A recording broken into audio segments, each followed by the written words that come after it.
la Russie allait se fatiguer, mais pas du tout, l'agression continue. Eh bien, on se dit, finalement, quelles leçons tirer 6 mois après? Il y a beaucoup de mensonges dans les chefs, notamment de nos amis occidentaux. En réalité, la guerre qui se joue depuis 6 mois entre l'Ukraine et la Russie, la guerre entre l'Occident et la Russie. En rappel, l'Union soviétique a été dépiécée par les Occidentaux. Ils ont installé autour de la Russie que de menaces, des missiles, etc. On a mis plein de pays de l'OTAN autour de la Russie. La Russie s'est reconstituée pendant une vingtaine d'années. Aujourd'hui, la Russie, elle est forte militairement, économiquement, stratégiquement.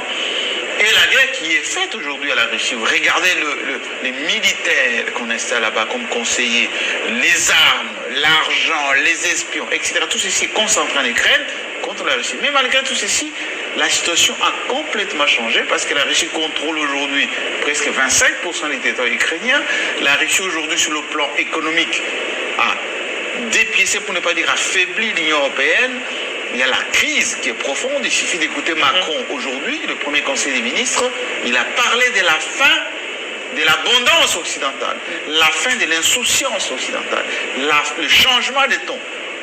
On va interdire même les vols de jets privés. On va même éteindre les vitrines de magasins. On va même parfois la nuit éteindre, pourquoi pas, la Tour Eiffel, pour qu'on puisse économiser. Il y a beaucoup d'entreprises occidentales qui ferment. Et donc, malgré tout ceci, la presse dite, on va dire occidentale, fait du Russia bashing tous les jours. Et on nous donne plutôt une autre réalité. En réalité, aujourd'hui, il suffit d'écouter les communiqués diffusés par la Maison-Blanche et surtout des organes d'État par rapport aux Américains qui sont en Ukraine. Il faut évacuer parce que les Russes, ils risquent de frapper encore davantage.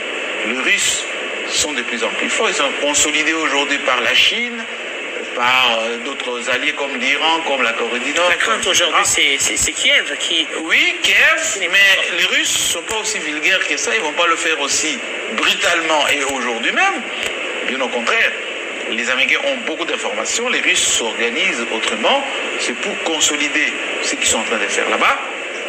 Et il va y avoir naturellement beaucoup d'échanges, on va dire, des facilités pour avoir le blé, pour avoir le pétrole, pour avoir le gaz, pour que autour de la centrale des Zaporizhzhia, par exemple, que le Russe dessert un peu les taux parce que soit on bombarde et c'est catastrophe en Europe, soit la Russie coupe ses centrales à l'Ukraine. Donc, c'est les Russes qui vont être, on va dire, détenteurs de l'électricité bon marché et abondante. Donc, tout ceci nous renseigne que le monde change, la géopolitique mondiale est en train de changer et il faut que l'Afrique change avec. Il faut que l'Afrique prouve son compte.